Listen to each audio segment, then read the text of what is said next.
What's going on with you, bro? How you doing? What was your name? I didn't hear your brother say your name. Frank? Grant. Grant? Okay, nice to meet you. I'm Officer Amos. Okay, so we are teaching our people who we are. Okay, the Israelites.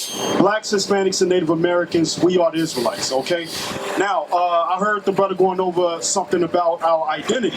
Okay, we find our true identity according to the Bible. So give me Deuteronomy chapter 28 and verse 37, proverb and byword. This is what been placed upon us for transgressing God's laws.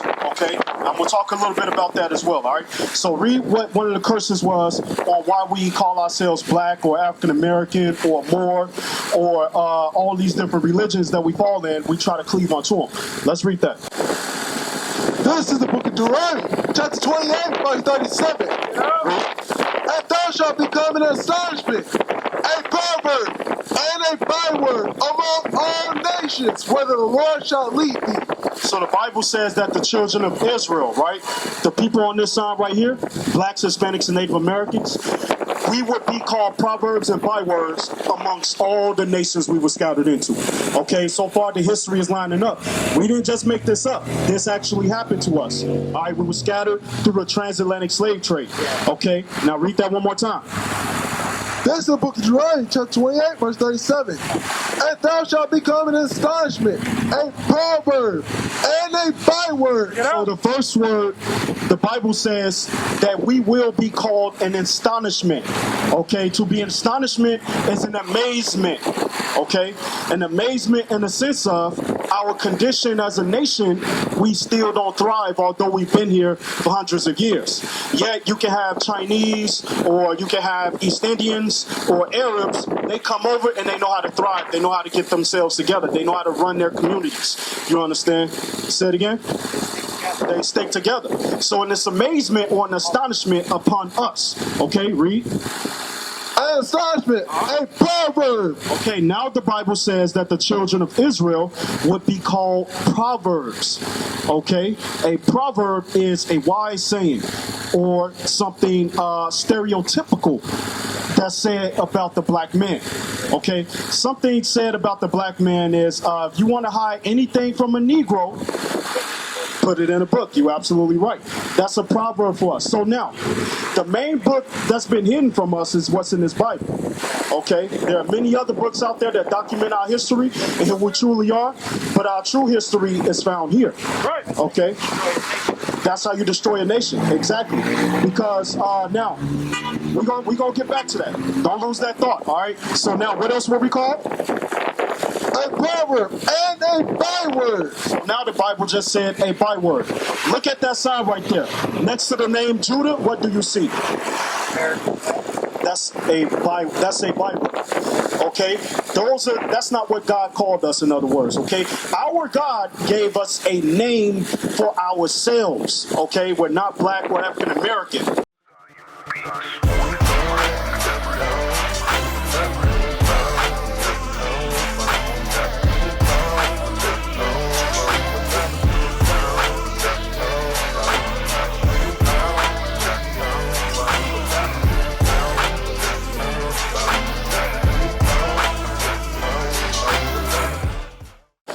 So give me Isaiah 65 and 15. Hold that real quick. We're going to show you what happened to us. Now, with our name comes understanding of who we are, who our God is, what customs we are to keep, how we deal with each other as a nation. All of that comes with our name. That's the power of God. Okay, so now read. This is the book of Isaiah, chapter 65, verse 15. And ye shall leave your name for a curse unto my chosen. The Bible said we're going to leave our name for a curse. Okay? Right. Now go to Deuteronomy 28, 15. This is the curse. Read. This is the book of Deuteronomy, chapter 28, verse 15. But it shall come to pass, if thou wilt not hearken unto the voice of the Lord thy God, to observe, to do all his commandments and his statutes, which I command thee this day, that all these curses shall come upon thee and overtake thee. So the Bible just said all these curses will come upon us and overtake us. We left our heritage because we chose not to obey God's law, statutes, and commandments. Right. Okay, so our law, statutes, and commandments, because that's the purpose of us being out here. Do you know what today is, for an example? What's today? Okay, we're going to show you that. Okay, we're going to show you that today is actually the Lord's Sabbath day, the day we are supposed to worship Him. That's right. Okay, many of our people, they go to church on Sunday, but according to the Bible, the first day of the week, right? So we're going to get the law real quick. That's the purpose of us being out here. Let's get that. Read that. This is the book of Exodus, chapter 20, verse 8. Remember the Sabbath day to keep it holy. So the Bible says, remember the Sabbath day to keep it holy, right? Our Sabbath is the 7th day, Friday sundown to Saturday sundown, okay? To keep it holy. Read. 6 days shalt thou labor and do all thy work.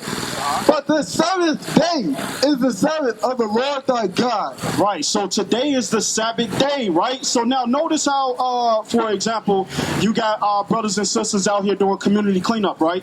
This should not be going on the Sabbath day, right? The businesses with the stores open, that shouldn't be going on the Sabbath day. No work is to be done on God's Sabbath day, according to the Bible, okay? Now, although people have a good cause on why they're out here doing what they're doing, it's still going against God's laws, though, okay? It's still work. Read. This is the book of Exodus, chapter 20, verse 10. But the 7th day is the Sabbath of the Lord thy God. In it thou shalt not do any work, thou, nor thy son, nor thy daughter, thy manservant, nor thy maidservant, nor thy cattle, nor thy stranger that is within thy gates. Right, so no work should be done on the Sabbath day. It's clear.